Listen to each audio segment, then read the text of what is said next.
24, 61, 100 megapixels. How many megapixels do you really need to create incredible photos? Well, when I first dove into photography, I wanted the highest megapixel camera on the market. I thought I needed it to create both good photos and, quite frankly, I wanted a fancy camera, so it looked like I know what I was doing when I was hanging out with other photographers.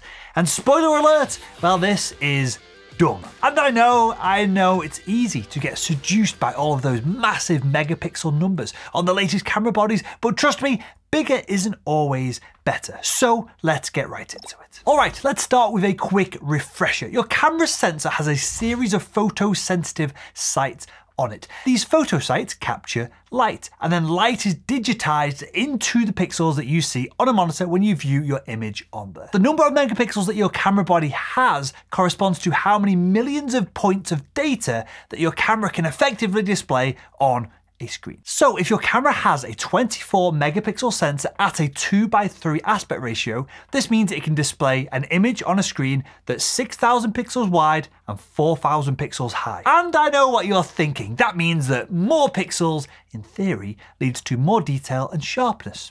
Right? Well, it's not quite that simple. For example, in research by LASIK, they found that when glancing around, the human eye has a resolution of around 5 to 15 megapixels. But we all have flaws in our vision that affects that number as well. Some people need glasses, like me. And everyone, interestingly, has a built-in blind spot where your optic nerve meets up with your retina as well. So if us humans can barely see 5 to 15 megapixels when we glance at a photo, why the heck are there cameras out there that can shoot 150 megapixel images? Does an image that is more than 5 megapixels look any sharper? Well, the answer to these questions is kinda. It depends on how you're viewing the photo itself. So with that said, let's dive into the most practical reason to go for more megapixels, and we'll take a look later on in the video as to why less megapixels might actually be a better option. Let's tackle printing first, since that's where more megapixels can really come into play.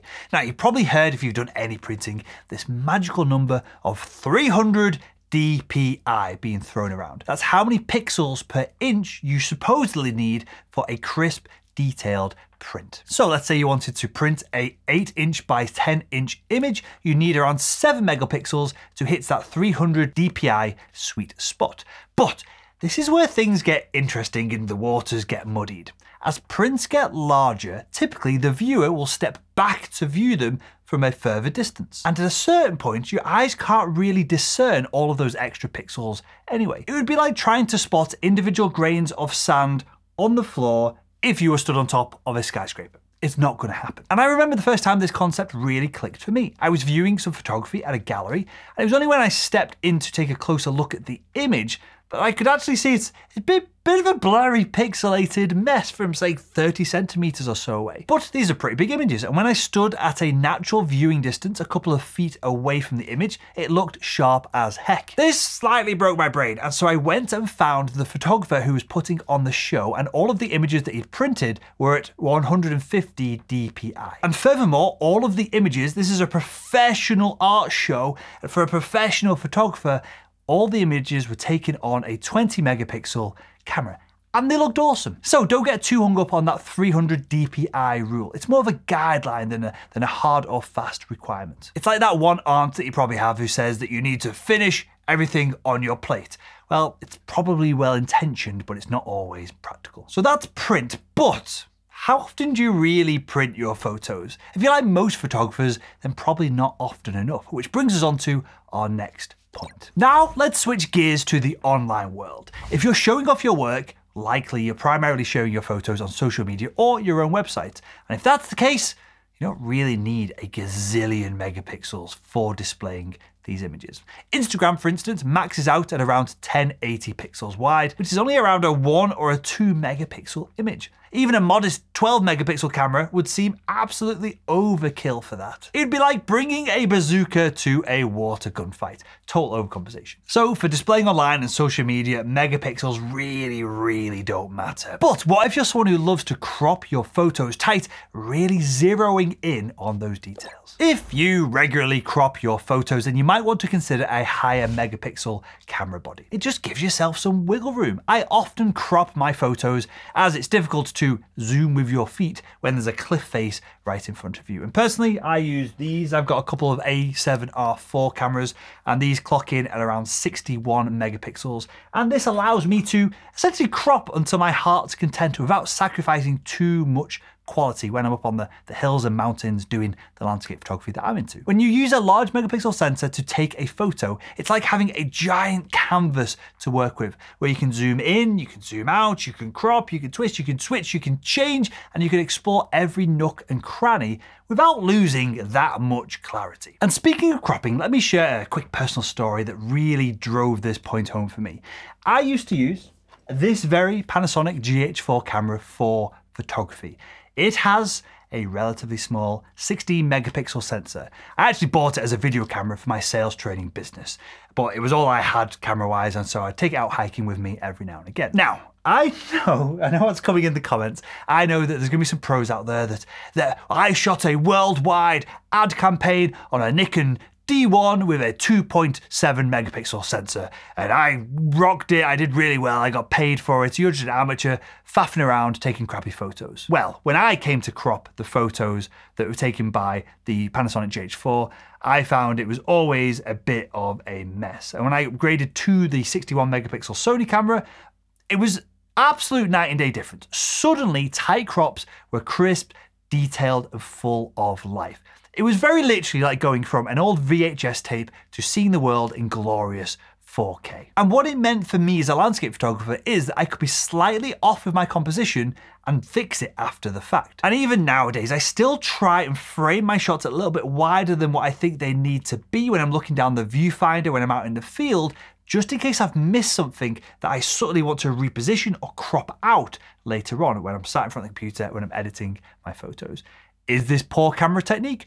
Probably, but with the number of pixels that I've got to work with, who really cares? My wife never comments on any of the photos that I hang around the house anyway, so it's not like my target audience is very specific with their requirements. So if you find yourself constantly cropping in on your subjects, whether it's wildlife, it's sport, or it's landscape photography where you can't always zoom with your feet, or you can't even carry the biggest, heaviest lenses that what you'd need otherwise to get these shots, seriously consider investing in a higher megapixel count camera. It's like having a secret superpower that lets you zoom in and capture those fleeting instants, those fleeting moments with clarity and precision. Now, let's talk about something that's controversial that often comes along, or seemingly comes along, with cropping. Lower megapixel cameras don't necessarily mean less noise in low light situations. There, I said it. And I know there's going to be some YouTube photographer gurus out there that have told you otherwise, right? Well, you heard me. It's a common misconception that low megapixel cameras automatically handle noise in low light better. But the truth is, both the size and the amplification of those megapixels both count. Some people proclaim that lower megapixel sensors of the same sensor size will always do better in low light, as those pixels take up more space on the sensor, and so they can soak up more of the available light. You can think of a pixel as being a bucket that collects light. Bigger pixel, more light collected. Then from there, the more light that is collected, the less that the measurement of the light has to be amplified for that to become usable. And the amplification process is the ISO setting on your camera. The higher the ISO, more amplification that the circuitry is providing to increase the measurable impact of the light that's hit the sensor. So just to recap that, smaller megapixel count means actually bigger pixels, which means less amplification that's needed, which means less noise generated by the amplification process, and so, theoretically, lower megapixels, less noise. And that sounds great in theory, but the reality is that most modern cameras have such clean amplification pathways that you can use a high ISO or high amplification no matter what the megapixel count is in most circumstances. So, for example, my Sony a7R4 will absolutely decimate the Nikon D1 in low light, even though the Nikon D1 only has 2.7 megapixels. And this is purely because the amplification pathway on a modern camera is much better than most old ones. And for the nerds in the comments, I know it's different sensor size, different generation of camera, blah, blah, blah, but you get the point. What I'm telling you here is that you should actually look at the specific low light performance of the camera that you're thinking of buying rather than using general assumptions when choosing new photography gear. So are more megapixels better? Well, the answer is it depends. Leave your thoughts in the comments below. Let's go back and forth. Let's see if there is an answer to this question. And if you'd like to take your photography skills to the next level, why not click the video that's on the screen right now?